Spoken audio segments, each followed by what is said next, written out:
Hello, everyone, and welcome. Happy full moon. Welcome to The Past, the Present, and the Unbounded Future, a panel in celebration of Black poetry and the publication of I Am New Orleans, a poetry anthology edited by Kalamu Ya Salaam and inspired by the work of Marcus Christian. Thank you, everyone, for gathering in the ether tonight for this illustrious discussion. My name is Chelsea Shannon, and I'm an editor at the University of New Orleans Press. Before we get started, I have lots of thank yous. First to Megan Holt and Words and Music Literary Festival for their partnership in making this virtual event possible, as well as Candace Huber, who's handling our tech tonight. And thank you also to my colleagues at the press for all their support in planning this event. Thank you to Weenta Girmay, the videographer whose work we've been posting for the past week in anticipation of tonight. And if you missed it, those pieces will be posted permanently on the press's website, and we'll see another of Weenta's videos later this evening. Thank you to the Library of America and Schomburg Center for Research in Black Culture for their initiative, Lift Every Voice, a nationwide celebration of African American poetry. It's through Lift Every Voice that we're able to offer this panel, and the press is very proud to be part of this suite of programming. And lastly, a huge thank you to our poet panelists, each of whom have work featured in I Am New Orleans, and our editor-moderator, who I will introduce now. Kalamu Ya Salaam is an American poet, author, filmmaker, teacher, and teacher from the 9th Ward of New Orleans. A well-known activist and social critic, he has worked to effect change on a number of human rights issues. Kalamu is also, along with Io Fayemi Robinson, co-editor of Renegade Press, now an imprint of UNO Press, co-founder of the 1960s Black Art South movement, and founder of Nomo Literary Society, a workshop that nurtured Black New Orleanian writers for 10 years. As a 20-something, Kalamu spearheaded a student takeover of Southern University, lofting the red, green, and Black liberation flag. Later, he edited Black Collegian magazine and helmed the New Orleans Jazz and Heritage Festival with his colleague, mentor, and friend, Tom Dent, in addition to many other pursuits. Kalamu has published numerous books, essays, articles, poems, journals, recordings, and films, including 4 books with UNO Press, among them the award-winning Be About Beauty, and I Am New Orleans being the most recent of these. In my capacity as editor, I've had the privilege of working on all 4 of those titles with Kalamu, and I have been enriched as an artist, professional, and person for that. So it's my pleasure to introduce Kalamu Ya Salaam, editor of I Am New Orleans, and our panel's moderator this evening.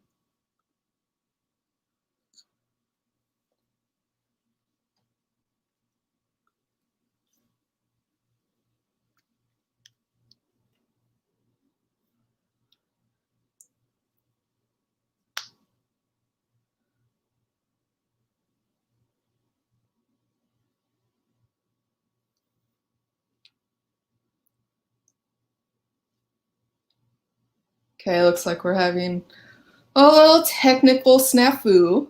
Go figure, but it'll work out.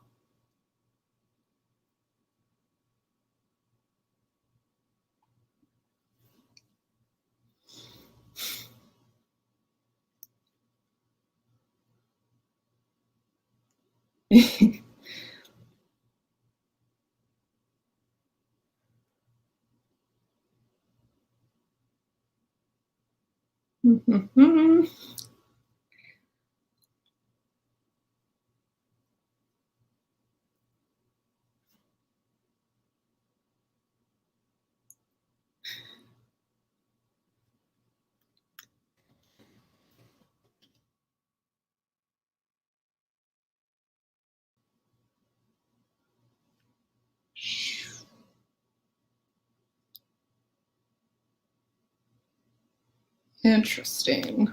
Let's see. Well, we're waiting.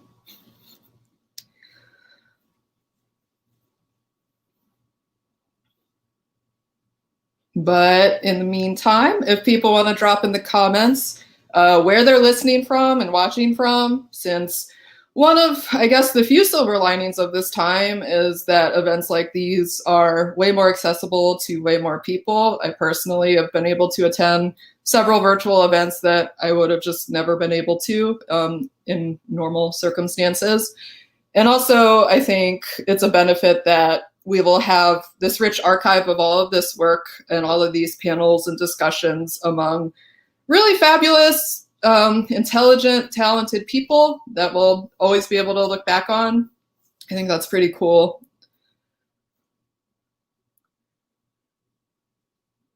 So Megan Holt asked a question. Chelsea, can you tell us a little bit about the editing process for this book? So yes, as I said, Kalamu was the editor of this book proper, so he was the one who selected the poets and the poems, or some of the poems. Many of the contemporary, like, living poets, which is most of the poets in this collection, he knows personally and has worked with over the years, in addition to like 3 anchor pieces, his own, as well as a piece by Tom Dent, and of course the titular piece by Marcus Christian. So that selection came to me as, I guess, a sub-editor on the book, and then it was my job to go through and sort of create an order for the poems that flowed in a way that shed additional meaning on the pieces as well as the collection as a whole. And I think we did 2 different orders. So one sort of thematically, and then one that was a bit more emotive, I guess, like shifting between the emotional hearts that I registered in each of the poems. And that's the one we ended up going with. Yeah. Let's see.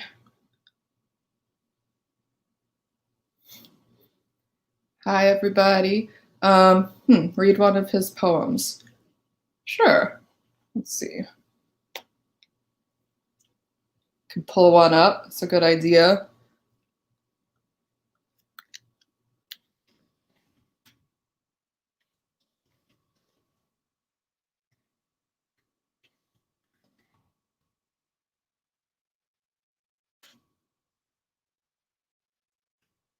So I'm looking at one of Kalamu's other books with the press, Cosmic Deputy, which is another one I was able to work on and deeply love. So it's sort of a hybrid. It begins with a long essay that sort of establishes Kalamu's aesthetic theory of folding in Black music, Black culture, place, history, and his personal poetic influences. So that's like a really dense, informative essay that opens the book. And then the back is a whole collection of poems over his 50 years of writing. So I'm going to pick one of those now.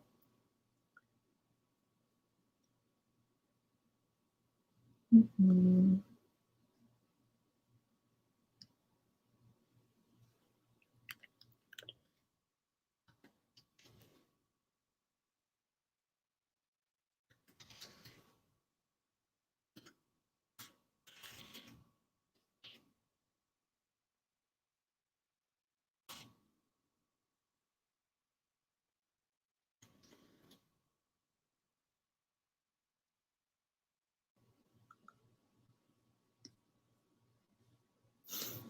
Scrolling.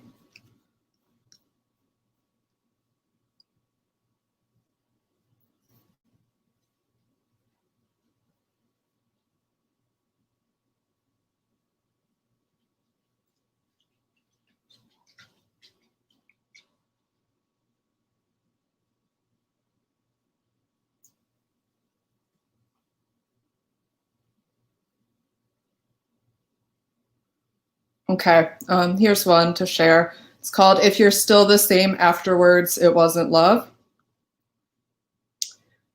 Oops. And then I just scrolled again.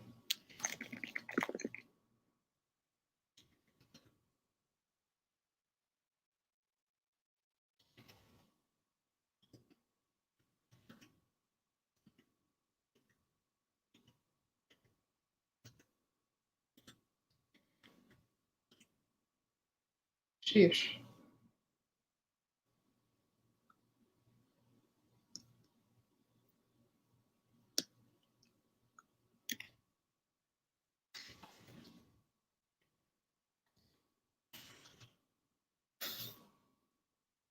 Okay, here's one. We say Bechet.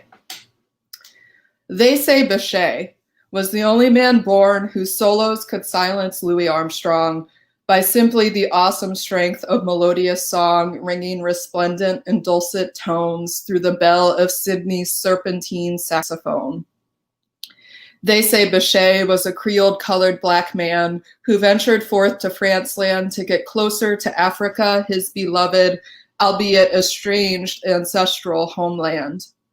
They say Bechet was an hombre of straight-backed pride with a quicksilver temper he seldom bottled inside, and the swiftness of a pugilist in his ability to settle scores and, mano a mano, to batter open doors.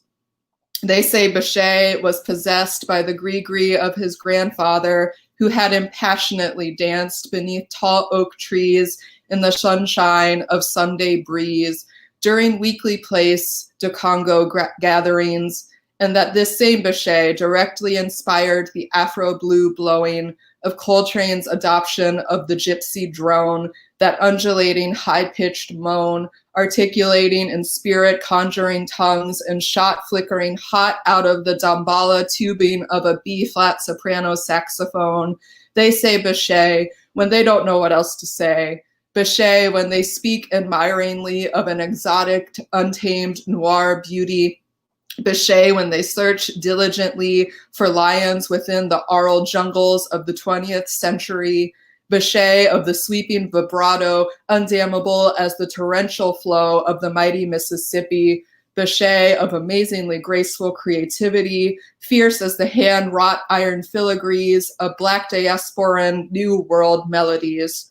Bechet, Bechet, Bechet is what they say when they mean to mark the beginning, the genesis of the Black man's astonishing affaire d'amour with the hybrid horn Adolphe named the saxophone. Bechet, they say, oh, how seriously huge this gigantic petit fleur played, this majestic musicianeer Bechet, whose morn-filled joy remains today, the birth cry of Black music's jazz ascendancy. Bechet, Bechet, Bechet, we say.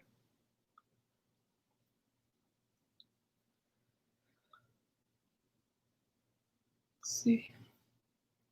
So I might pick another one, Kalamu's selection from I Am New Orleans.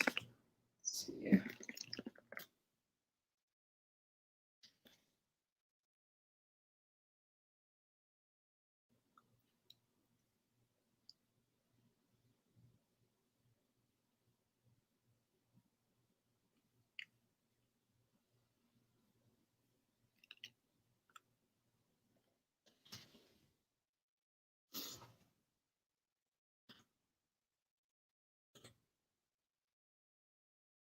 Loading.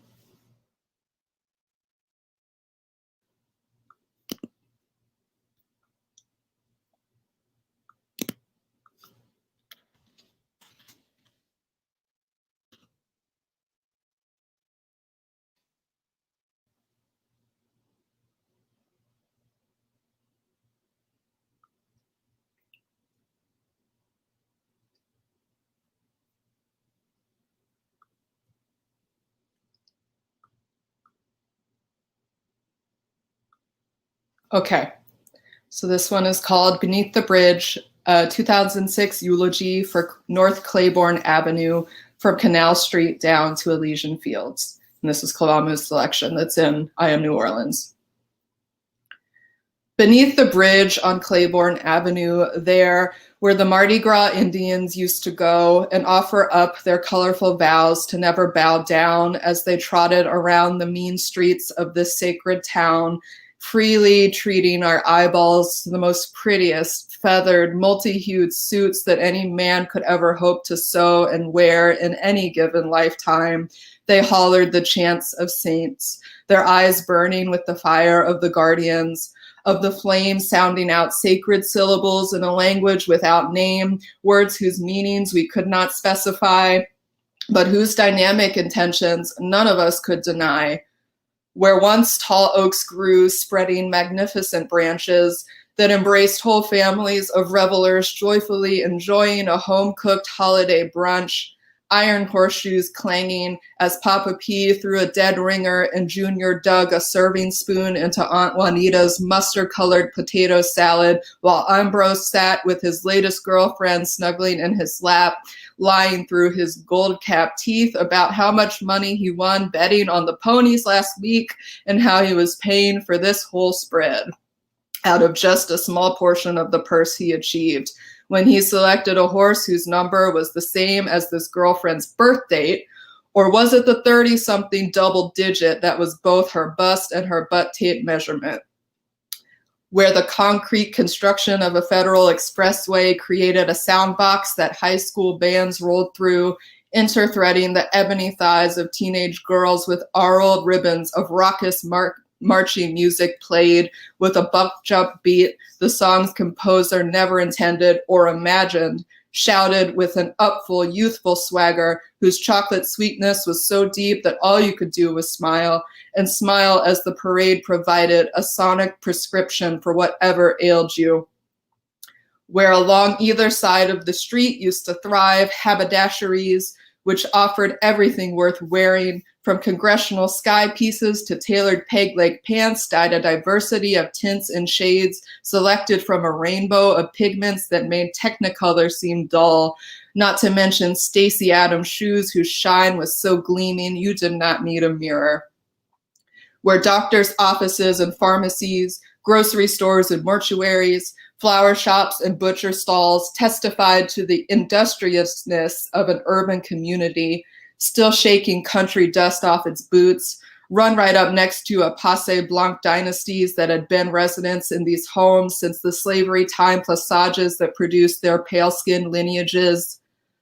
Where Houston's School of Music was on one side and the Negro Musicians Union was on the other, and barbershops and hair salons hosted weekly informal town hall meetings at which every manner of contemporary problem was advised and analyzed in betwixt the salacious shoo-shoo of who did what to whom and why. Where a veritable smorgasbord of eateries such as Levadas,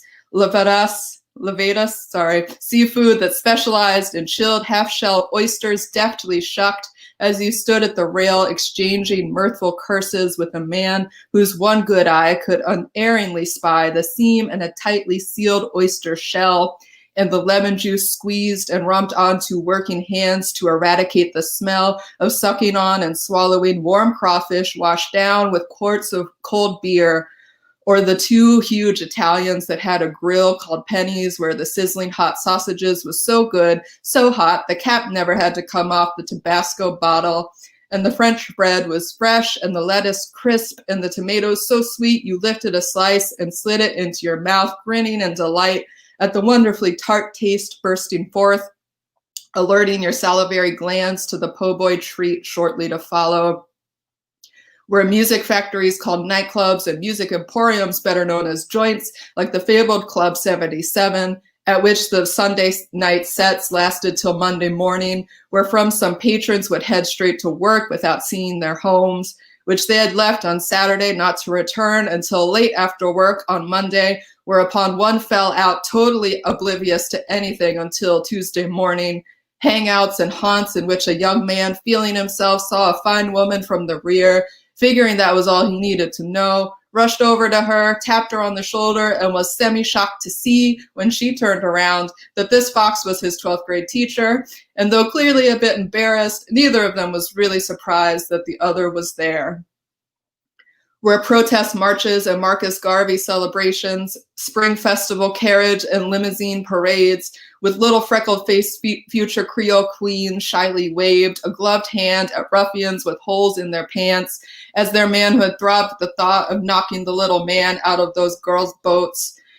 Where tambourines fanned us, Sudan regaled us, and the avenue steppers showed how our feet would not fail us as long as we stuck one to the other, high-stepping and kicking up dust, all up and down the way with everyone on the one, and yet at the very same time, each and all of us, the young, the old, short and tall of us, exactly and precisely doing what we wanna and only what we wanna. Where fleets of second liners have carried so many of us off to the great beyond, and ceremonies during which coffins were sat on bars and shots of scotch were poured atop the casket a libational commemoration of another man who'd gone to glory, or how the unforgettably gorgeous sight of a mother dancing atop the box that held the remains of her son was a socially sanctioned and totally acceptable way to both memorialize a life as well as say her last goodbye, accompanied by the bravado of some young dimple-cheeked trumpeter dueling with an elegant graybeard cornetist, the both of them trying to outblow the other. One could have been named Joshua, and the Felder might have been called Gabriel, as their brass notes rang out the strains of "I'll fly away, oh Lordy, I'll fly, I'll fly." There, where a once proud avenue is now nothing but a site of sadness, a cemetery for the rusted corpses of flooded cars covered in the flimsiest scrim of Katrina dust, caked on like filthy rings in the toilet bowl of a Superdome bathroom. There, beneath the bridge on North Claiborne Avenue.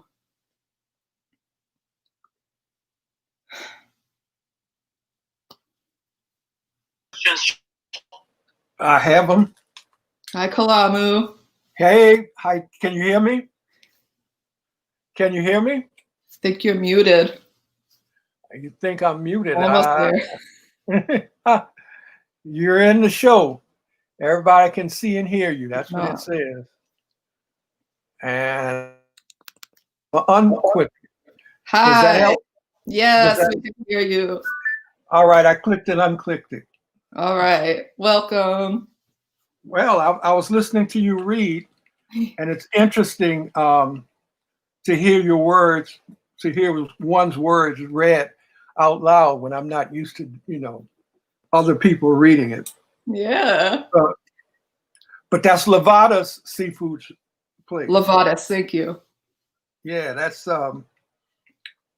it's no longer there as a business, but right down around the corner from Circle Food Store. Okay, yeah. And just as a point of trivia, Tom, Dan, and I would go there often. But one particular time we went was when Andy Young was trying to convince Tom to do Andy Young's autobiography. And Andy and Tom were classmates and, had grown up together. And Tom eventually agreed to do it. And it didn't work out so well, but they ended up using a lot of his work anyway without giving him full credit for it, long story short. But that was in Levada's where that happened. Okay, yeah.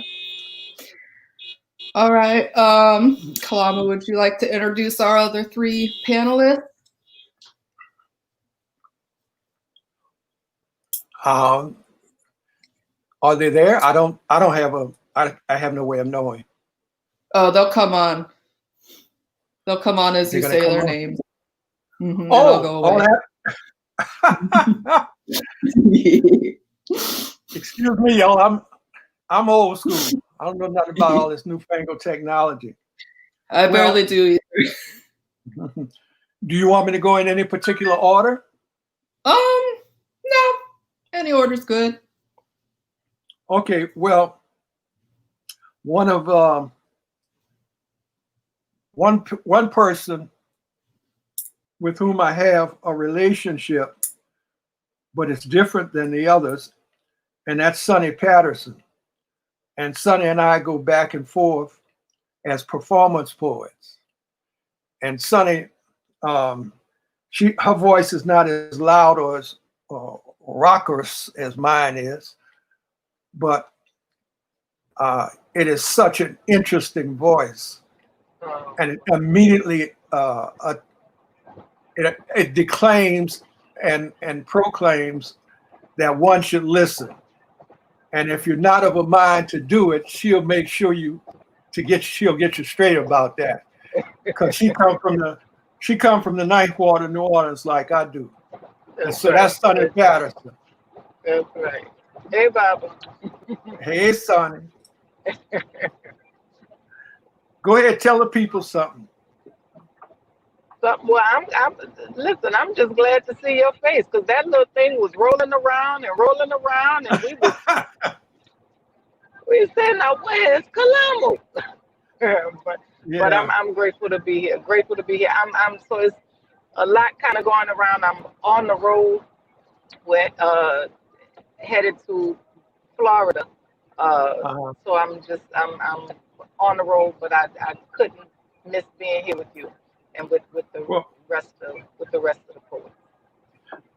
Sunny was one of the first people I thought about because Sunny and I, although she was not in the workshop I put together, and we didn't go to school together. It's interesting because as poets, we often would perform together, and that made it for an interesting relationship. So much so that one of the times I can talk about is when we were up in, where was that, Boston? Was it? I believe it was Boston. No, it was Boston, at Brown. Vermont. We were in I Vermont, think but we Vermont. also at Brown, and we were at Brown University together. Oh yeah, Um, yep. and so A it's few like that. We, places. Yeah. a few places. DC, I think DC and Vermont, yeah. A bunch of And places. so Sonny, you cannot imagine what it's like to be in some of these out of the way places, and you look up and there's somebody from New Orleans, because at that That's point right. everything is going to be all right, no That's matter what it. else is going on. It That's doesn't what else matter. is going, No, you that know. but I think yeah, that's what it does. It's a boost. It's a boost. It's a shoulder. It's a ladder. It's a it's a cloud. It's a up. It's a up. That's all it is. It's a up. Yeah. And so Sonny is one of these people. When we put together I Am New Orleans, she was one of the first people I thought about, Um, but I knew she had some stuff. I just didn't know what she was going to send me. So she can talk about how she decided to send what she sent. She got a bunch of stuff. Like we used to say, a suit satchel full of poetry. yeah. I think with the I Am New Orleans, especially with just kind of being engulfed with that particular piece um, that was shared is I think just I'm surrounded by so much because I'm in my great grandmother's house. So that particular poem was um, written with my great grandmother's house in mind that I'm living in now because it was put up for auction. So my family, we made sure we came back to buy the house, and thanks be to God, we were able to do that because I just could not imagine people, and no offense, Nebraska, but people from Nebraska who bought who bought the house, and we had the 3 years to redeem the property. I said, well, Nebraska, I'm sure it's a nice place, but not nice enough to be not nice enough to be on Nunez Street in Algiers. And so, Sonny, I know about you and I know about your background as a result of what we're about to do. And one of the Yeah. things we're about to do is a book of poetry by Sonny. We don't have a name, official name for it yet, but I'm calling it We don't. We Know This Place. Uh-huh. And That's a good. That's a great name. That's a great name. that's one of your signature poems. It How did is. you come Yeah. about writing that? Um, you know, that piece actually was written with Dr. Jeff Morris, F.H. Jeff Jr. and Gwendolyn Brooks in mind. But we were in Ghana at the Panifest in Ghana, and Uh-huh. we were doing this poem. Me, Dr. Jeff, uh, Baba Luther, and we were on stage doing this poem. And Dr. Jeff's voice, he would just come with, "We know this place. Yeah. We know this place." So Yeah. I was doing this poem, And then time passed, and he made his transition. And I wanted to write something for him, and I could never get it out. And it didn't come out until Katrina hit. And the We Know This Place came, because it reminded me, one, with everything that happened with Katrina, it reminded me of walking through the dungeons in in Ghana and Elmina and everything. And it reminded me so much of ships, from the Greyhounds in New Orleans to ships off the coast of Africa, to what that meant to be packed sardine-like or packed loose in ships, and what that meant to be packed also in these Greyhounds or in Superdomes, or packed on top of each other in houses, and going to that aspect of, what it means to have a body on top of you with a soul that has already left before the body, and you still being present in the space. So it all of those things just happened to come up as we were dealing with Katrina. So it was the same place, different time, different circumstance, but certainly it was a storm. And I hear that. yeah, so that piece it came about that way. Next up, we have Kristina Kay Robinson, who I can only say I know in passing from a couple of programs we've done together. Unlike Sunni, I haven't traveled all over the country meeting up with her. And unlike Marian, which I'll introduce to you in a little while, she was not in the workshop. But she and I did a program and up at the Octavia bookstore. And at that time, I told her, I said, have you ever heard of Galliano? And she said, what are you talking about? I said, Memories of Fire. Wrote a 3-volume piece. Long story short, we have since then corresponded, met online and what have you, and of course are constantly back and forth on the internet. But Kristina is one of these people who is New Orleans born, but she don't come from the Ninth Ward, and she don't live across the river like Mary. She comes from that area of New Orleans. Some of us used to just refer to as the 7th Ward, and I don't know if it's exactly the 7th Ward, but that area, anything above the railroad tracks at Press, Franklin Avenue, all the way up to going all the way up to Esplanade, we just call that the 7th Ward. So she comes from that, as far as I know, but she brings a sensibility and a love for writing. And so, Kristina, welcome to this online ragtag presentation of people trying to talk about poetry. Thank y'all for having me. I appreciate it. So tell us a little bit about yourself. I'm from New Orleans, grew up here. I have family from kind of all over the city, uptown, downtown, the Lower Ninth. My grandfather is from the Lower Ninth. So I grew up all over in some senses, and I feel like it informs my sensibility about the way I approach the city in my writing and in the other types of art that I try to engage in. I think that's the biggest influence on how I work, is that having relationships to many parts of the city, I think made me want to be like an interdisciplinary artist, like to work in many genres and try to see how I could push the thing I was thinking about into multiple forms. Right. Y'all wouldn't know it, but Kristina, you must be about what, 70, 80 years old now? How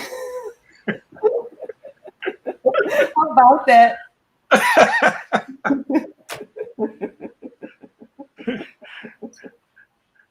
Y'all know you can't tell with these New Orleans women what age they be, but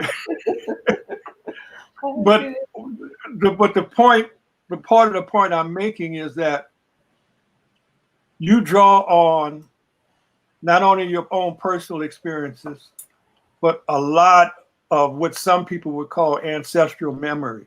For sure. For sure. In your work. How did you come about getting to that frame of mind? I think, I don't know, maybe it's a cliche, but I feel like I've always been that way. Like I feel like some of my really early memories, and I'm thinking like before 5 years old, I really remember being really taken by events of the past or figures of the past. I don't know, just being hyper aware of sort of current events. Like I remember Basquiat passing away.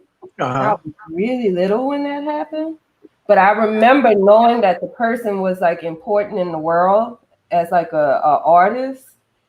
And I don't know, I just remember that's like a real early memory of mine, but I just feel like it was something I was always that way. Like I remember trying to like make altars as a little child in the backyard and out of like cinder blocks and stuff that's in the backyard. I had they had a palm tree in the backyard, that thread that comes off of the palms. I remember I used to turn the bicycle upside down and pretend like I was like on a spinning wheel. Like, I don't know. I was always out there, somewhere else, not in the present. So I don't know. I just think, I don't know, as they say, my mama said it's, she came here like that. Like, that's better like that. All right.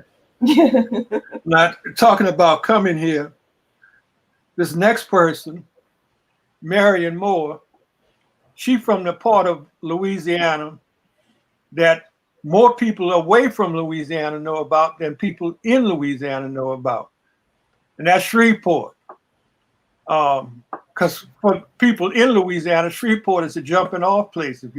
If you're going to Dallas, you go through Shreveport, If you're trying to get away, you go through Shreveport. There used to be a train that went through there that would end up coming to New Orleans and what have you. I don't know about it now. But many years ago, probably about 2 or 3, but many years ago, Marian joined our workshop. And she had to, I didn't find out until later, Marian, that you actually made a choice in joining our workshop because you had been looking around for workshops and you were part of a couple of other endeavors, let's put it that way. So what made you choose to go with Normal Literary Society?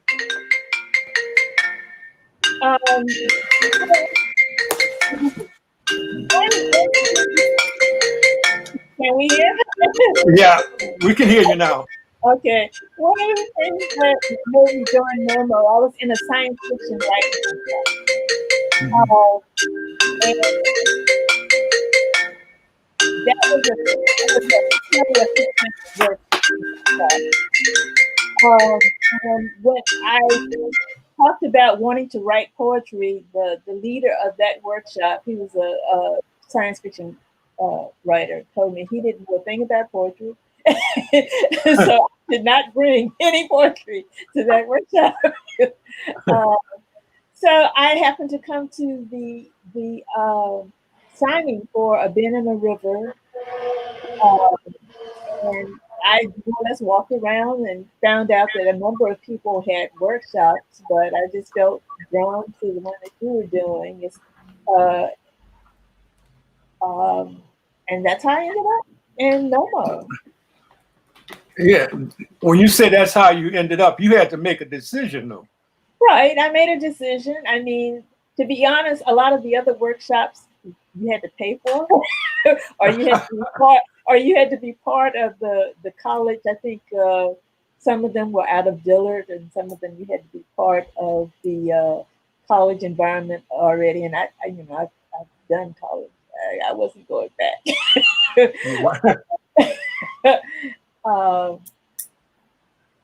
But no, that's how I made that decision. Yeah. Yeah. Well, that's interesting you say that, because all of your poetry colleagues on this particular broadcast have had experiences with colleges at one level or another. And I don't think any of them particularly advertise that aspect of their background. Well, You know, I went to college for technical. I went to college for computer science, so that's what I do. And even I took English classes. I took creative writing classes while I was there. Nothing. There were no sparks in those classes, I would say. So how did being part of NOMO give you a spark? Being part of NOMO blew me away at first, because the workshop I was in already, people brought work. The next month when we met, we would discuss the work, and it was always on paper. You gave all your notes, and you could not speak while the other person, as they went around the circle, you could not speak and answer any questions. You couldn't speak until the end. And NOMO was free flowing, argumentative, went on for hours and hours. It was engaging. Some people, like Peter, did not have written work at all, but he could sit there and just spill things out that just was amazing. It was just, like I said, it blew me away. And for a longest time, I just sat there and listened, I think. Well, one of the things that I think you're saying is that here you were computer science, well, in the sciences, let's put it that way. You've gone to school and what have you, and you didn't necessarily know or hang with any of the people in the organization, but you didn't feel shunned by the organization. Yeah. And I think that's part of what we're talking about. And you can look at the other people that are present here today. That's part of what it means to be part of New Orleans, that it's a multiplicity of ethnicities under the rubric of being Black. You can be Black, but that don't necessarily mean you this, that, or the other. Right. There's a multiplicity of things going on there. And that is not the case in many other places. In most of America, particularly, 20, 30 years ago, you was either Black or white. And as if that's told you everything. Right. And that's not what was happening. And I think that's one of the things I remember that you found at NOMO, because we used to joke with you about living not on across the river, but out there in Woodmere, out past Gretna, and so people, you had a workshop in which you had somebody from the Ninth Ward, you had somebody from Uptown, you had somebody from across the river, you had all of these various aspects, and nobody could claim to be more New Orleans than anybody else. So when we put together I Am New Orleans, that's part of the reason why you see the diversity you see just looking at the people here present here. You just took a snapshot of the four of us. What would you say was the common element? It'd be difficult to say that there's one common element to all four. We know we all New Orleans, but people just looking at it couldn't necessarily tell. So that's one of the things. And putting together I Am New Orleans based on the Marcus Christian poem in which he wrote about the various ethnicities that make up the city and how they came about and mixed and so forth and so on. I think the work that all of you do reflects different ethnicity, different ethnic predispositions, let us put it, and how you go about taking whatever your roots are and weaving them together. And Marian, in particular, you come to New Orleans from Shreveport, and people in the workshop said you was from New Orleans, and they would laugh. Yeah, and you grew up in Shreveport. But you was New Orleans. You were accepted as New Orleans, and I think that's an important thing. That's why the book "I Am New Orleans" has that breadth and the reach to it, because there was no particular blueprint that you had to match to say you were from New Orleans, other than your embracing of New Orleans in your work and in your life. And each of you can comment on that, I'm sure. Mm-hmm. Don't be shy. Y'all gonna make people think y'all shy. I know each and every one of y'all. There's not a shy bone in anybody. Oh no, that's not true. No, I would say that yes, I would agree with that.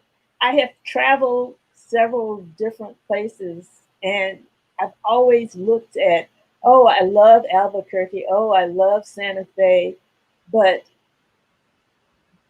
I've always come back to New Orleans. I love San Francisco. I mean, I told people in San Francisco at the time that, oh, this looks like the way New Orleans would be if the government actually worked.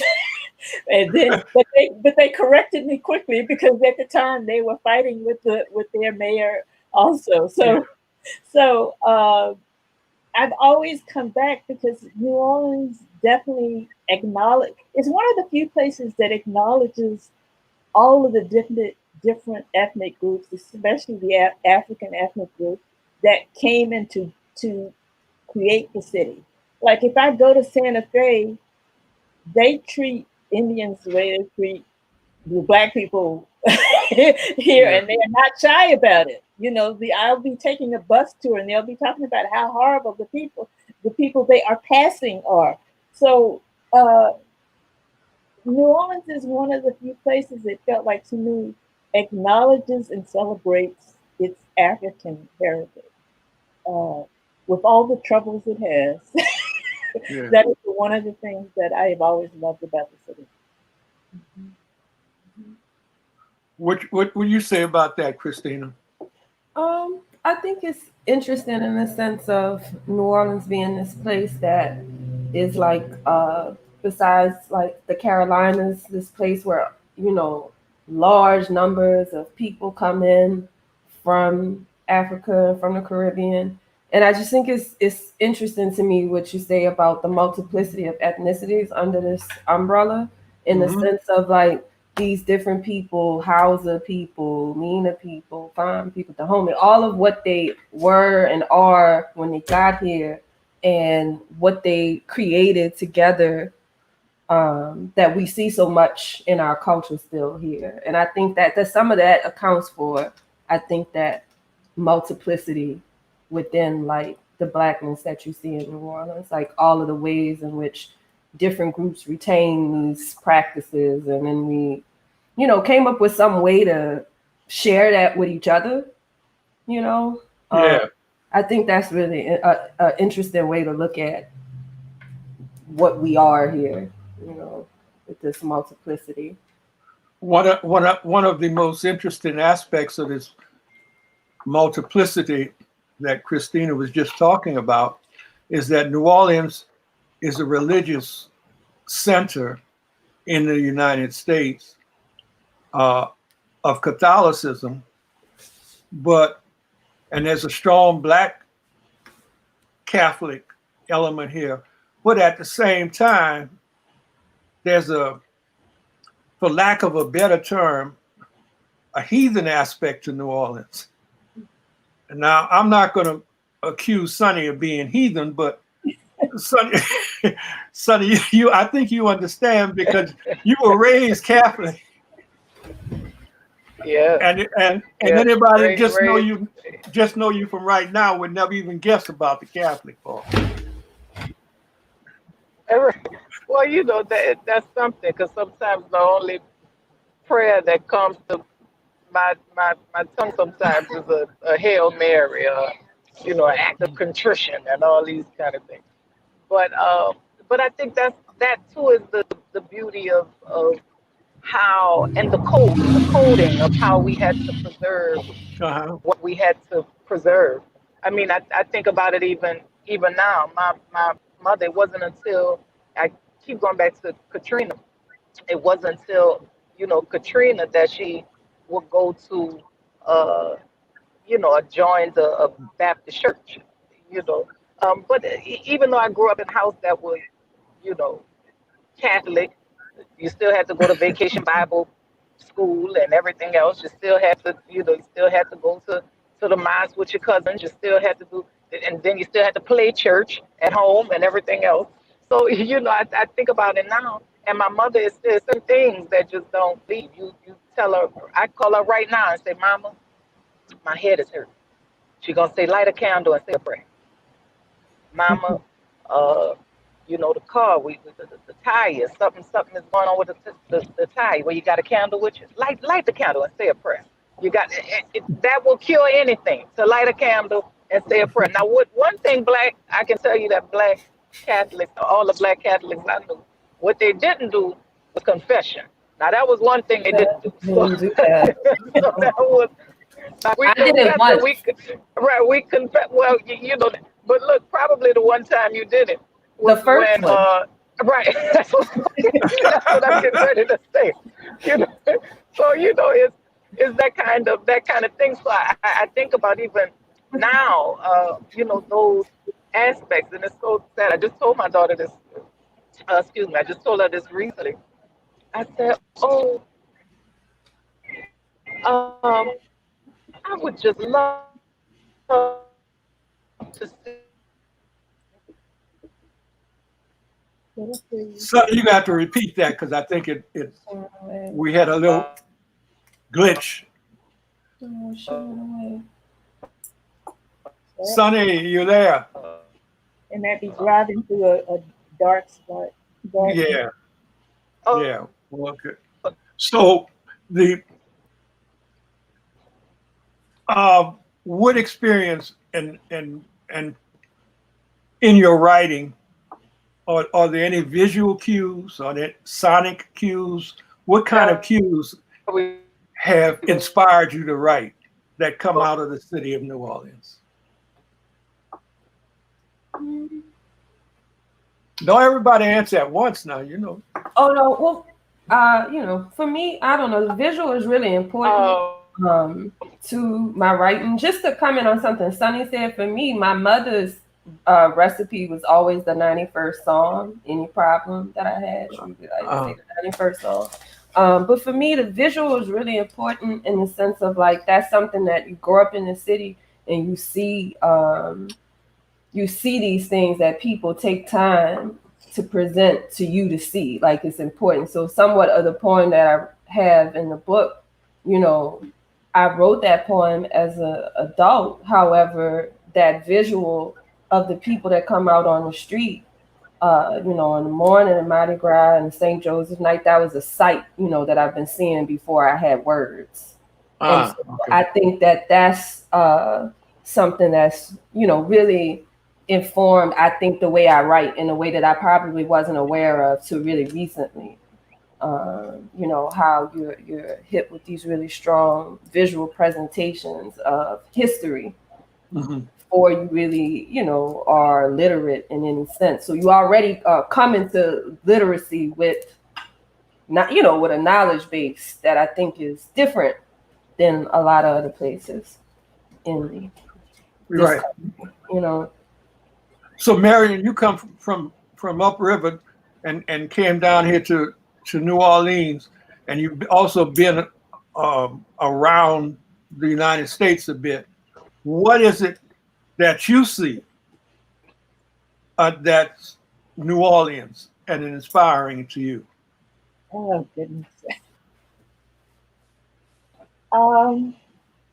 It's difficult to say. I mean, visually, the fertility of the land. I mean, especially going west. Anytime you go west and come back, the moment you hit the swamps and the river and I mean, it seems like the land just explodes with life. Yeah. So visually, that definitely is an influence. Was there anything sonically? There's something that you heard here that you didn't hear other places? Oh, music. I mean, music is always, because I love jazz, but I also love classical. So that is usually what I am writing to. Is in the background. I usually have some kind of music, and that usually influences what I write. And that is a part of New Orleans that I don't find in other places at the ground level. I'm talking about the person that is on the garbage truck could be a musician. Mm-hmm. The garbage truck is just their day job. Their real job is being a musician. Yeah. You know. Or go ahead, Kristina. No, I was just thinking about just one day walking down the street in my neighborhood and just being like, wow, this is really crazy. Like, I'm on my porch doing this. The person next to me is sculpting ice. This dude has his suit outside. The person outside is playing. And it was just like house in a row. And I was like, nah, this is, it was just one of those moments where you take in this thing that you take sort of for granted in a certain type of way, that concentration of all of these people that dedicate themselves to some kind of artistic practice, and then it's lush all around you and the animals are loud. I was thinking about that the other day, like how much noise, we live natural noise, like it rained and the frogs were so loud outside my house, I couldn't hear. And I was like, oh, this is just, Right. this is great. Right. I want to hear what Sunni has to say, but I have to mention in chat they're trying to figure out how to cue you for the videos. All right. Well, that's what I'm getting to. Which you all were saying is what I'm getting to, and I was going to let Sunni have the final say so, and then we're going to do the videos that each of you all did. Okay. Sunni, you have anything you want to say as you drive along, wherever it is you're driving along? I don't think Sunni can fully hear us. She's muted. There we go. All right. It's been rough. Life for me ain't been no crystal stair today. But I hear you. but you're marching on. We're marching on. This is even in the glitches and snafus and everything. This in and of itself is New Orleans.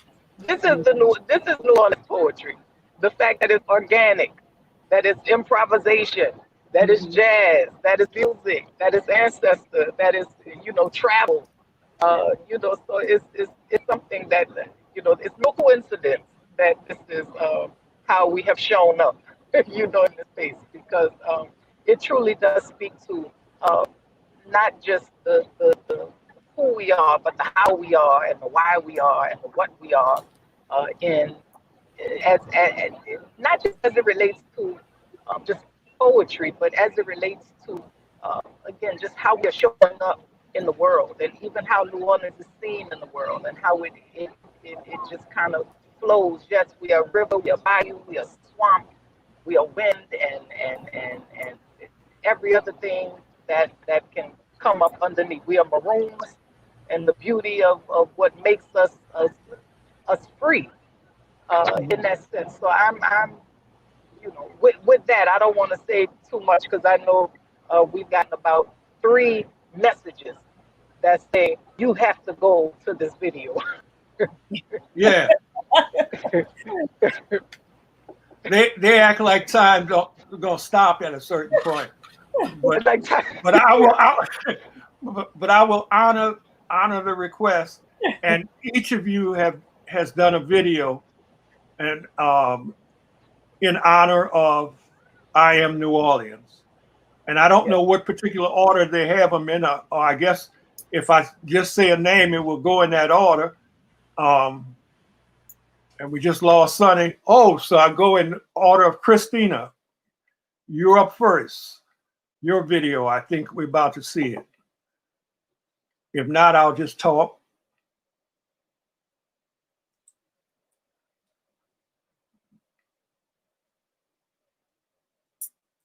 Here we go. I am New Orleans. a perpetual Mardi Gras of wild Indians, clowns, lords and ladies, Bourbon Street Jezebels, baby dolls and fat cats, Peanut vendors, flower sellers, organ grinders, chimney sweeps, and fortune tellers. And then, at the end, bone-rattling skeletons and flying ghosts. I am New Orleans. a city that is a part of and yet apart from all America. A collection of contradictory environments. A conglomeration of bloods and races and classes and colors. Side by side, the new tickling the ribs of the old. Cheek by jowl, the ludicrous making faces at the sublime. Here in the graceful curve of Old Man Mississippi, where the lazy old father of the waters meanders down to the Gulf. I sing my song. I sing the song of the siren, the voluptuary, the sybarite. And here within this evergreen valley and under warm tropical skies, where guitars tinkle softly deep in the moonlit night, and softer voices whisper of my beauty. I sing of the newest phases of my greatness, reveling in the quickening of progress within and around me. I sing of the bewildering expanses of far-reaching bridges and overpasses. I sing of glittering cities of the sky thrusting themselves up from the delta mud, brushing the clouds of heaven with dreams of Brazilian beauty and grace. I sing of far vistas of asphalt streets and highways, beckoning us on to fantastic future years. I sing of the past, the present, and the boundless future. I sing of love, adventure, and enchantment. Sing, oh my children, sing.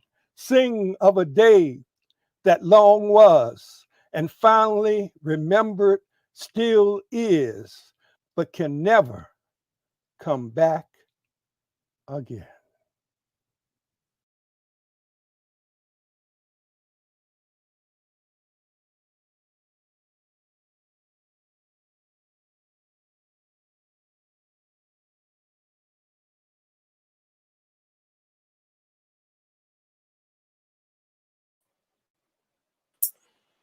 Well, there we go. Weenta did I think, an excellent job with the videos, and each one of you has a video. Yes. Go ahead. You were about to say really something, did Sunny? sound like we were. I was just listening to it. Like, that really does sound like we were all together recording that piece. Yeah. So that, and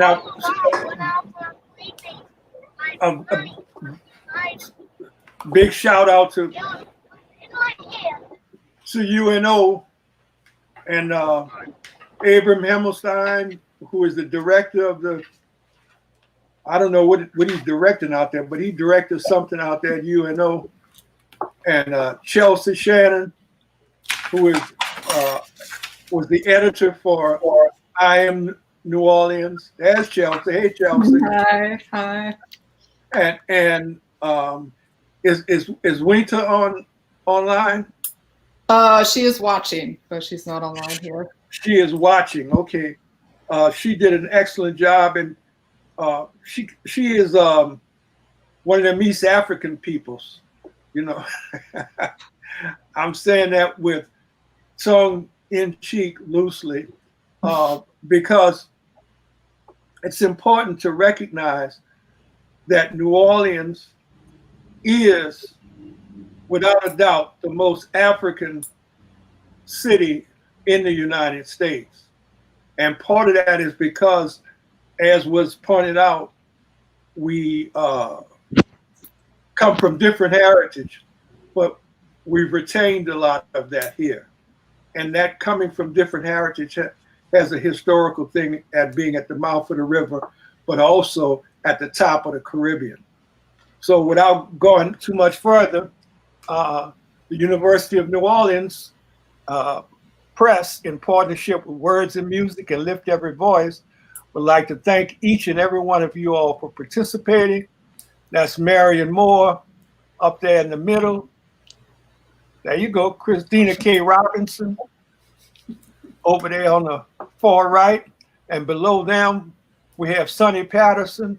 And directly below me, we have Chelsea Shannon. And Chelsea had the inevitable job of having to herd all of these cats and get them in one line. And Chelsea, you did an excellent job. Thank you much. Thank you. It was such a pleasure working on the book, working on this event. And thank you all so much for coming online tonight and talking together and doing the videos and the whole piece. I want to say to everyone, to get your copy of I Am New Orleans, please call Community Books. Their number is right there at the bottom of your screen. And again, if you want to revisit that beautiful video we saw, or either Sunni, Marian, and Kristina's individual videos, those will all be on UNO Press's website soon. And thank you so much for joining us tonight. I hope everyone has a great night. Good seeing y'all. All right. Be well. Bye.